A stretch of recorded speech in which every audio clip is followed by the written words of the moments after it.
Hey, welcome to United Opposition with Scott and Marshall. We are talking about how's our future. And Marshall, your background doesn't give me a whole lot of hope. Let's talk about it. Let's go.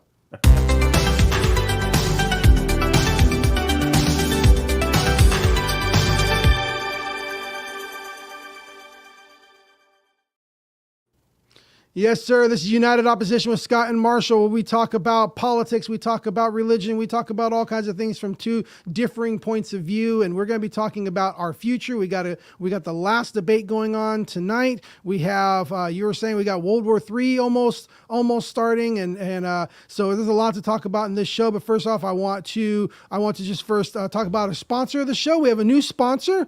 It is Freedom 2.0. It is bottled water. Freedom 2.0, Freedom Water, whatever you want to call it. Freedom20.com is where you order it from, and it's a great water. One of my favorite things that I love about this water. When we went on a trip and they had some of this at a event that we went to, that Mike and I went to, a Turning Point event, and they had this. I'm like, what I really like about these bottles is that they're like the sturdy bottles. They're not like the flimsy ones you get in a bulk and you set it on you try to put it on something and it falls over. These are nice sturdy bottles. You can reuse them if you want to, especially if you get the hydration packs that Freedom Water, the Freedom 2.0 has. So you can go to freedom20.com to use code 511 for 15% off. And let's just have a little drink of our Freedom Water. As a thinking liberal, I definitely appreciate the recycle or reusability of the bottles. And also each water has its own little saying. Like this one here, this one says, "Drink this water or move to Canada." Each one, they all have different sayings on the bottle. So you're making a statement while you're drinking the water. What statement would you like to make, Marshall? Oh gosh, you put me on the spot with that one. But, well, think about it. We'll come back to it. I hate to put you on the spot. You're most free when you're refreshed. Freedom is refreshing, isn't it? There you go. That should be their new motto. You're most free when you're refreshed. Let's write that one down, Mike. Let's send that. Mike and Mitch are producing our show today. Let's send that to Freedom Water. Say that's a new ad line. You're more free when you're refreshed. Yep, you're most free when you're refreshed. And that is true. When you've had some leisure and you've relaxed and now it's time to get into it. And what's next? Freedom is a wide open vista, is it not? Well, yes. And also it's kind of like pure drinking water is kind of like black comedy, right? Yeah, there you go. It's freedom fuel. Yeah, well, it's like black comedy, right? Because not everybody gets it. Oh goodness. I always thought get yours. That the dark humor is like food. Not everyone gets it. But. Yeah, that's us. I was associating it with Purified Water because our new sponsor. So tell us with your background of bombers and explosions and nuclear. What we're talking about? How's our future? Are you saying that you don't think it's bright? No. These are freedom bombers. They're delivering freedom units all around the world. This here's your B-2 Stealth and your Raptors and other things back here, and yeah, they're going to deliver a lot of freedom here in the days to come, I reckon. Obviously, the big news today is you can't hear me. Yeah, check your mic. We can now, but it went out for a second. Oh well, I apologize. There's another guy on. If you ever watch the Fat Electrician, he talks about those freedom bombs, talking about putting warheads on foreheads. There you go. Well, I'm having a moment of humor here, but it's actually deadly serious stuff. We have to obviously calculate our responses to this. For people who may not know what you're talking about, what happened? Yeah. Oh, well, okay. So, yeah, in response to Israel's attack on Lebanon and the Israeli assassination of the leader of Hezbollah, who is a terrorist leader, so I'm not going to cry over the dude. Iran decided to lob about 180 ballistic missiles at Israel. And that did what? Very little. It did do some damage. I have not seen any reports of casualties necessarily.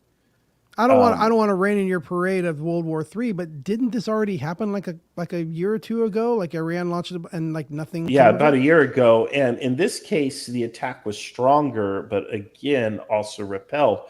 There are more assets in the region, both from the United States Navy, I think possibly U.S. Air Force, not to Because they launched mention those the little Israeli flying drones Defense and Force. ballistic Well, missiles. these are ballistic missiles. Did they send their drones as well? Not that I know of. Oh, No, is everything I've said is it was 180 ballistic missiles, and so those are much harder to intercept. So the fact that we, meaning the United States and Israel, were able to intercept them speaks volumes to the technological advantage that we have over Iran. Now, the issue then, so let me challenge you on something real sure. quick. Let me challenge you on something. Do you think you should be using the term "we" when talking about United States and Israel? Yeah, well, yeah, I think the United States and Israel are collectively, we're joined at the hip. Now, as Okay. individuals, we have different opinions. I certainly don't support what's going on over there. I We think talked about that, this on one of our shows a couple months ago. yeah, Yeah. yeah, and I think that Israel definitely kind of overstayed or overplayed their hand or overstayed their welcome. I'm not sure what the correct analogy to put in here is. They definitely have gone much too far. It would be very hard for any American to condemn Israel for retaliating against Hamas, especially uh, after what we did after 9/11. But again, just as we went in and invaded Afghanistan and then invaded Iraq, and we got caught in what was literally the longest war in our history, and then we had to leave with our tail between our legs. Yes, we got Osama, We didn't have but to, but that's what we did. we did. But look at the cost, and Israel's kind of doing something similar, and we're getting caught up in it. And the fact of the matter is, What's their public reasoning for going after Hezbollah if Hamas was the one that did the attacks a year ago? well, they're both Iranian proxies as well as the Houthis in Yemen, and all of them are striking against Israel. But the puppet master and the one who's supplying them, coordinating them, is Iran. So this is an opportunity, but it is also an opportunity for things to spiral and get out of control. If I were the United States and Israel, I would do two things and two things only. One is I would definitely use this as an excuse or an opportunity to substantially degrade Iran's nuclear weapons program. Anything I can do to set that back or destroy it entirely, I would do that. And the second thing is I would attack their ability to strike. Their weapons, their logistics chains, their ability to produce weapons and then send them to Russia, Do send you them think to the terrorist organizations. I would degrade that. I would not go after the leaders. I would not go after any other kind of civilian infrastructure or anything like that. I would do you limit the think strikes this to attack those. do you think this attack opens the door to Israel striking at Iran directly? Yeah, they're going to. They Yeah. will. But I'm saying Yeah, in your it's opinion, game on. do you think it justifies it? Do you think it justifies it? Yeah, absolutely. I do. But again, the problem is with war is these things take on a life of their own. Hmm. So you have to deliver a measured response, or it's better not to do anything at all. And again, the measured response is keep it restricted to their nuclear weapons program and to their ability to supply and sustain terrorist forces around Israel. And then Do you call think it at that. do you think any type of attack against within the mainland of Iran, do you think that could spark any other Iranian supporters to engage? Well, here's the thing. If we go any further beyond what I kind of outlined, and in fact, there's even a risk, even if we just strike those limited targets that I suggested, but there is a risk, and it's guaranteed if you go, the further you go, the more guaranteed it becomes, I suppose, the more likely it becomes, is you're going to simply give rise to another generation of terrorists. That's what Israel has done. Israel has undermined their security for the next generation or so by I doing everything they've done in Gaza and what they're doing in Lebanon. Yeah, It's but I don't not the think that's smart that. move. But there is no other move. There is no other move. The Yes, other there side is. is no. Yes, There is there no is. there is not another Absolutely move. there is. The other side will always paint Israel to their kids and the next generation as the little Satan. That's never going to end. And well, Whatever. It's never going if to as end. a kid you emerge into the world and all you see are streets that are in ruins, you have just bolstered that narrative. You've given that Right, child But if All you the give proof they them need that everything, narrative but is if you true. give them everything, they're still going to be told, and they're still going to grow up, and they're still going to hate No, Israel. Yep. absolutely That not. that because the problem is not they don't have it. The problem is that Israel exists. The problem is Well, not they don't have nice no, streets. no. The problem is by the admission of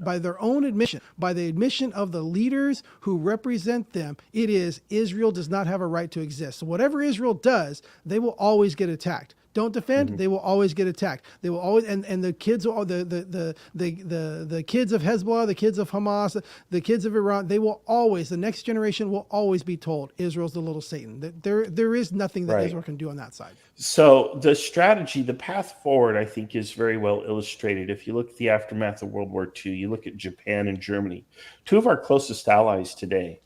But if you go back just 2 or 3 generations, obviously 3 generations, about 80 years or so, we were bitter enemies.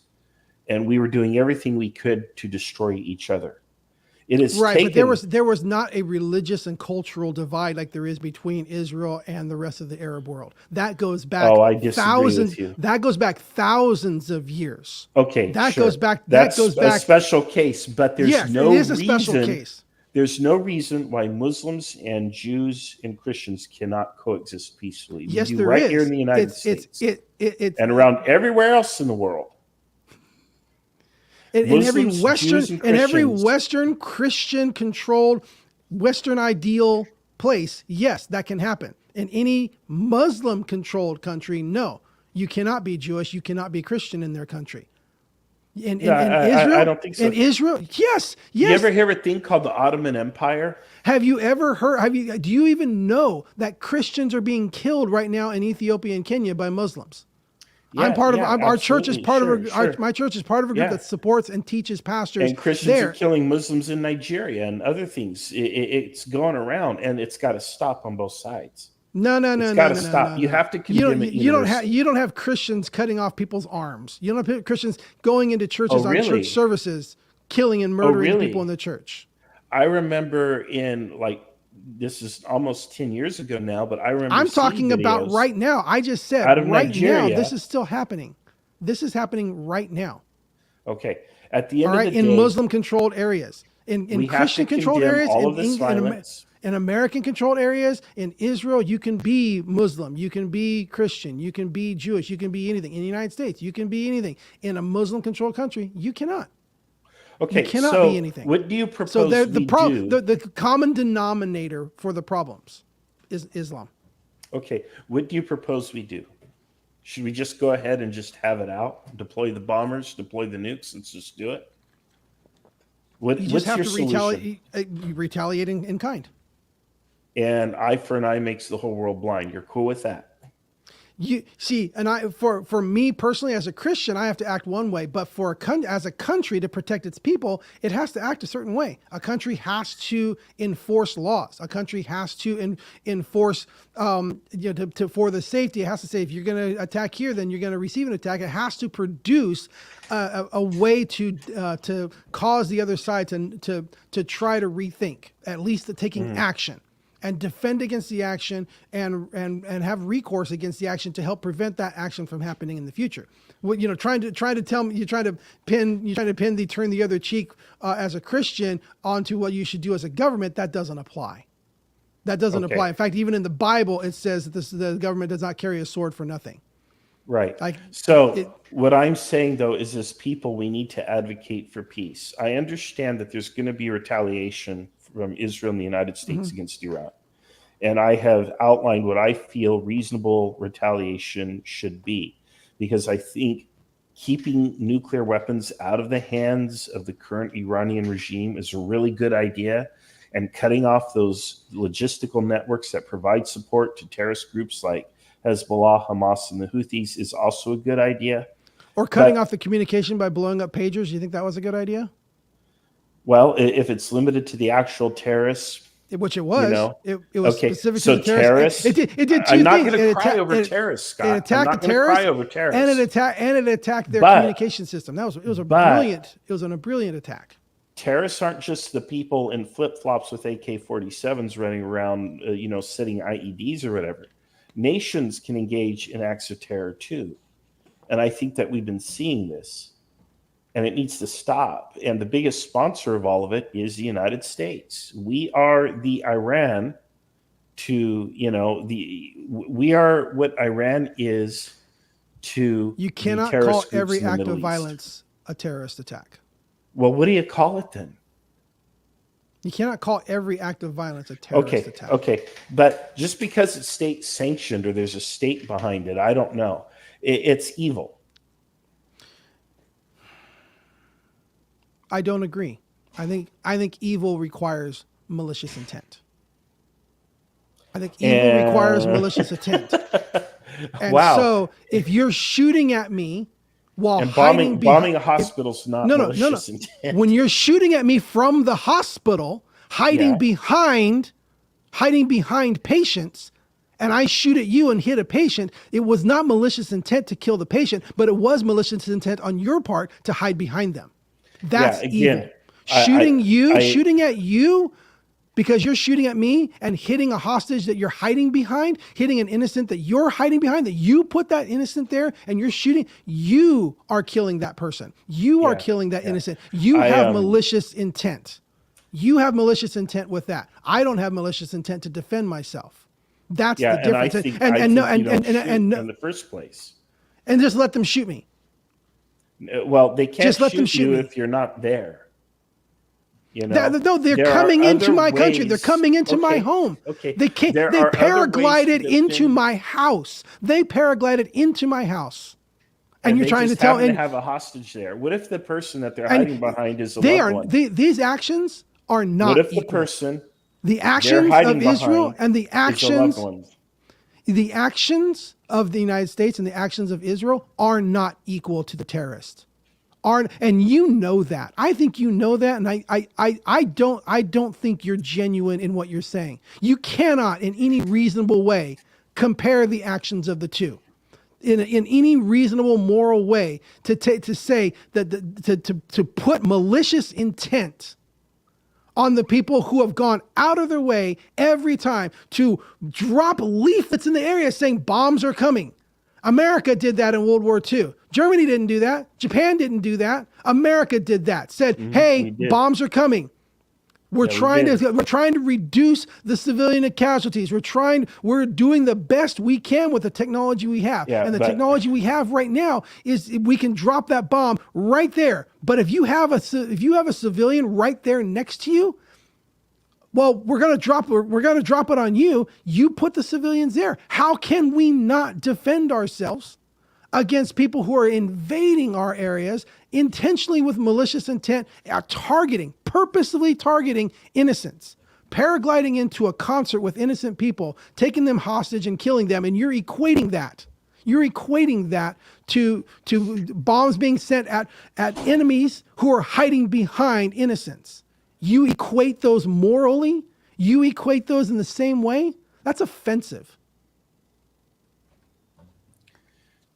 Are you done? Now, what if the person they're hiding behind is a loved one? See, again, that's adding emotions into a logical decision. You got to do what you got to do. You are called to love your neighbor. I am. Yes, I am. The innocent people in the hospital are your neighbors. Stop applying what God calls us to do as individuals to what a government is supposed to do to protect its people. They are not the same. They are not the same. Yeah, God has given authority. God has given authority to authorities. There are other to more protect their effective people. ways to protect your people than a bombing campaign. That's literally my hypothesis here, is there are better ways to secure the long-term multi-generational protection of your people than a bombing campaign. Well, then you can make that point without morally equating the actions of the terrorists and the actions of Israel, and that is not the same. The malicious intent makes the difference. And there is not the malicious intent. It's one thing to go after the terrorists. Yes. But then to once you are no longer going after just the terrorists, once you are tearing up entire communities, well, there's a terrorist in that building, bomb the building. Was that as a, necessary? as The opposed only to way to get the terrorist? No, it's not.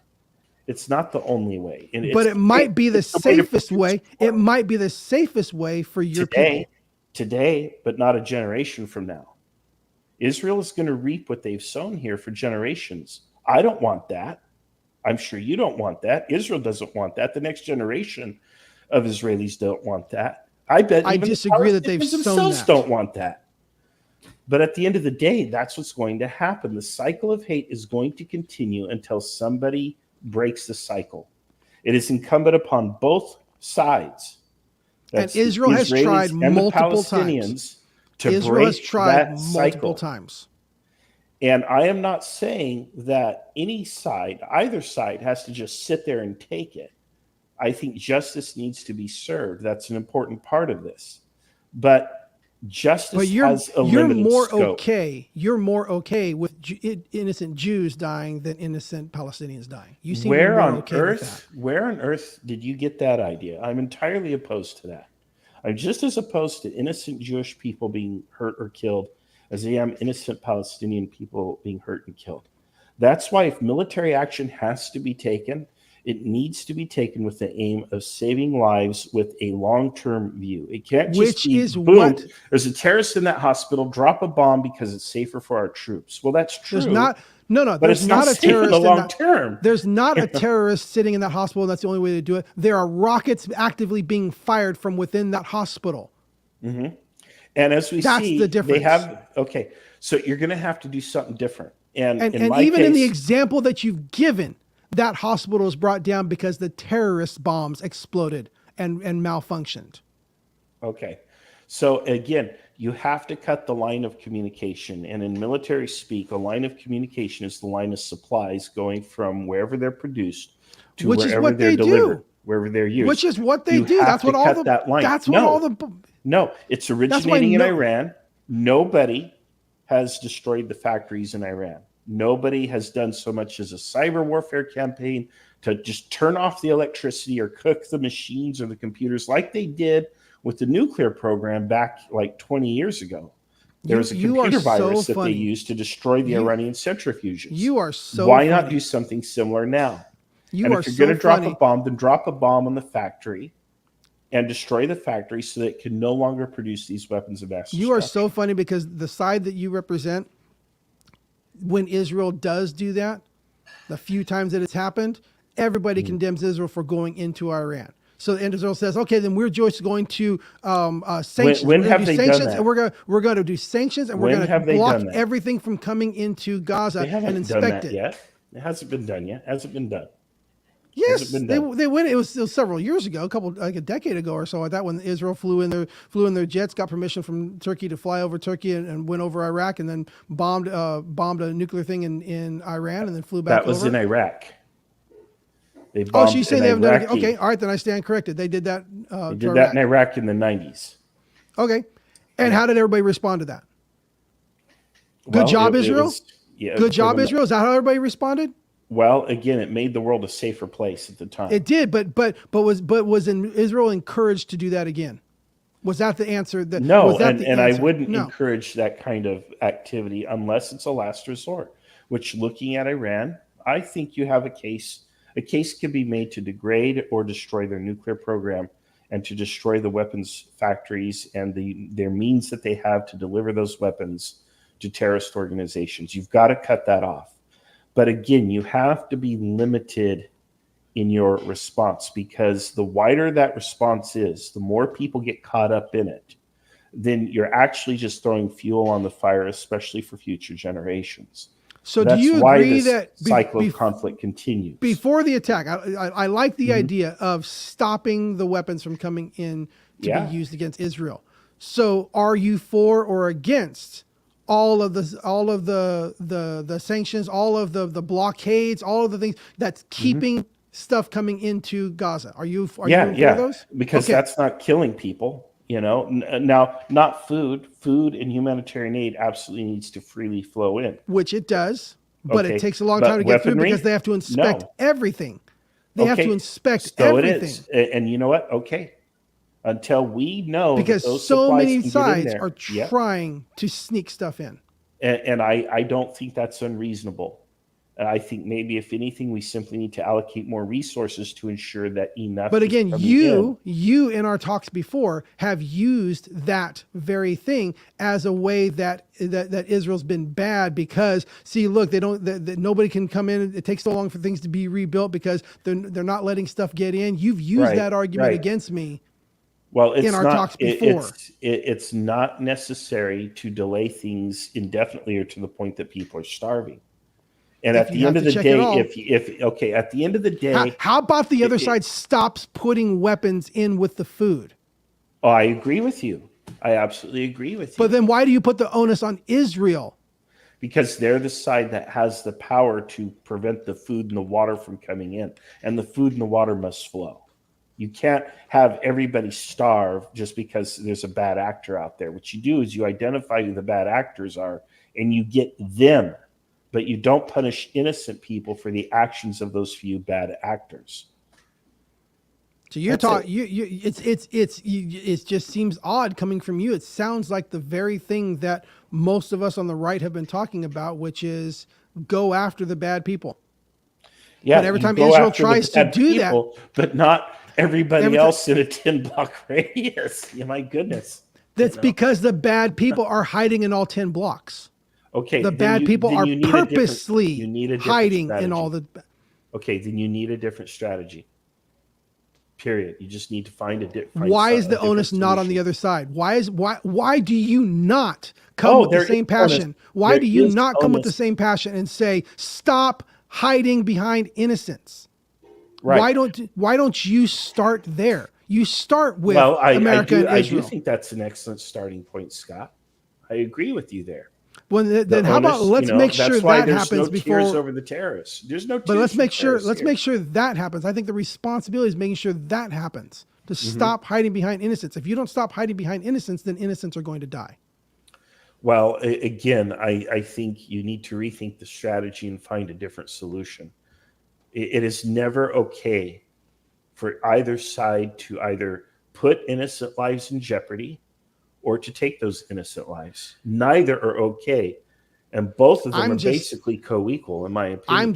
I'm just tired of, well, I wasn't going to say until you said that. I'm just tired of people seeing it as co-equal, but I'm just tired of the good guys who are defending themselves, who go out of their way to not hurt innocent people, that we're the ones that are always being told, you're not doing enough. The problem is you. You are creating this problem. You are making it last longer. You're the problem. You're the problem. You're the problem. It's like we're fine with them existing. We're fine with it. They're the ones attacking us. Stop saying we're the problem. They're the problem. They're the problem. Well, they're the again, problem. different Can strategies. you say are that? needed. Can you say that? Can you say that Hezbollah's the problem? Can you say that Hamas is the problem? Can you, Marshall, say that? Are you gutsy enough to say they're the problem? Yeah. Hamas and Hezbollah are the problem. I Okay. agree with you. But that doesn't mean that Israel's not part of the problem. And specifically, it's the Israeli government. The Israeli people are divided, as many populations would be. There's even people in the Israeli government who are opposed. But I don't want to get into those weeds. I don't want to absolve either side of responsibility, and I don't want to be perceived as absolving one side or the other. Of course, you don't Both want to have be perceived as that. That's what the left does. The left does not like to be perceived as something. I've called you this before. I don't want to say this. It's a spineless position. It's a spineless position. Say, Okay. I don't have principles and I don't want to be perceived as being wrong. Okay. Sometimes I if you have don't care. principles and Okay, you you know act what? on You principles- perceive me however you wish, Scott. But what I'm telling you is that both sides have responsibility in this situation. They need to put down the weapons, they need to come to the table, and they need to figure something else out, because all they're doing is condemning the next 2 or 3 generations. How many times does Israel have to do that? How many times? Can you give me a Until number? it works. Until it works. It will never Find work. a How many solution. times did the guy? It will never work. And this is working? That's the problem. This is what working looks That's like? the problem. Is this There- what working this- looks like? Does this work? Is this No. what working looks like? Okay. But then it's why out do of it? their control. It's out of it? Israel's control. Yes, it is out of Israel's control until Okay. the other side can say you have a right to exist. Until that happens, this will never stop. Israel cannot stop it. But I Cannot stop. think All they history can do, tells us- all they can do is keep the fight away from their people. I The other think side will history not tells stop. us that there are ways forward where we can get to that point where the two sides coexist peacefully. Well, Again, it's funny you say, history tells us say path that. exists. It's funny you say that because I think of that coexist bumper sticker. Sure. There's only one of those emblems that cannot coexist with everybody else. There's only one. And the see, problem. I disagree. I think No, that if all you the look other at, ones are fine with everybody else existing. There is one that says your duty is to convert or eliminate. That's are your you duty. doing a hasty generalization right now? Are you doing a hasty generalization fallacy right now of all Muslims of Islam? No. I'm not talking. I didn't say people. I didn't say people. It's Islam. The belief. The belief says you convert or kill. Okay, That's but the belief. not all Muslims share that belief. Okay, but the belief is the problem. I didn't say Muslims is the problem. I said Islam is the problem. Only one of those symbols. I didn't say the people. I said only one of those symbols. Only But one there of are those symbols Muslims who will would not. disagree with your interpretation and say that no, Islam does not teach conquest by the sword. Just because it's mentioned does not, just as it's mentioned in the Bible, does not necessarily mean that this is what we should be doing today. As Christians, for example. No, Well, I you don't see can't be any- Christians saying, you can't in be the any name more- of Jesus Christ, we're going to, in hoc signo vinces you. It's Right. not happening today. Right, because what did Jesus do? Can you be any more Christian than Jesus? No, he's the Can you epitome be of any more Christianity. Muslim? Can you be any more Muslim than Muhammad? No. Then what did Muhammad do? And he did direct conquest. Yes, But- and what did Jesus do? He gave he- his life for others. That's Right. the difference. That's the Okay. difference in the belief system. That's why that belief system is the problem. Okay, but what I'm telling you is there are many Muslims in the modern world today who Fine, will tell you that change your text, change your what. That's fine. I'm just saying, those who deeply believe in that system is the problem. I agree with you. I agree Okay. with you that belief in evangelization by the sword is a problem. Cool. We're a It's few minutes it's over, right up so there we'll- on the level with fascism. It should not be abided. We shouldn't tolerate it, especially if they're going to act out in violence. But again, you have to be smart about these things. Otherwise, you get what we have here. So to finish this off, I know that we're talking about the future. We're talking about all of that. I'm not as bleak about the future because this is, again, you're like, oh my gosh, this is happening in World War III. And it's like, No. this has been happening to Israel for decades. Yeah. It'll continue happening to we'll see where Israel. it goes. It's going to blow over again, and then it's going to blow over again. Then it's going to come up again. It's going to blow over again. Until it doesn't. Until it doesn't. Well, yes, and that's talked about in the Bible. Well, there you go. Okay. So you think we're coming? We think we're coming up to the Bible times? Well, this gets into Revelation, which was really about Nero, but I don't want to get into that now. It's a whole nother talk. So, No, there's things that happens in Revelations that could not happen during that time. okay. There's Okay, fair visions enough, and fair things enough. that happen. Another. Ooh, let's talk about show. Revelation next week. Oh my gosh. No, Scott, next you're week we'll probably be insufferable talking about the sometimes. debate. Probably not. Well, I'm just looking forward to the come in just a few weeks in November. We can finally stop talking about politics. Well, we can stop talking about politics right now. No, I'm saying in general, like being able to We scroll through YouTube, we're being able to both in scroll through control. YouTube. No, I'm saying being able to scroll through YouTube and the ad doesn't come up of politics. I'm like, oh my gosh. Yeah. Okay. Sorry right, for being Scott. over a little bit and starting a bit late, but we'll be back at our regular time of 4:00 next week. This has been United Opposition with Scott and Marshall. Thank you for joining us. Until next time, drink your freedom 2-0.